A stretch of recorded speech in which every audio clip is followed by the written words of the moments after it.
What if an AI could end your relationship fights by forcing you into your worst nightmare? 65% of couples relapse after traditional therapy. Why? Talking doesn't rewire trauma. But this changes everything. VR therapy like Neuroscience doesn't talk, it simulates your fights in hyper-realistic worlds. 91% success rate in Stanford trials. Here's the genius part. Mid-fight, it forces you to swap roles with your partner. You literally become the enemy, and that's when breakthroughs happen.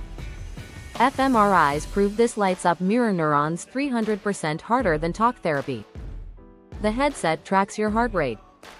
If BPM spikes, simulation freezes until you breathe together. Why it works? This isn't tech magic, it's rehearsal. VR creates muscle memory for vulnerability. Try today. Comment your results. Subscribe for next AI Therapist Expose.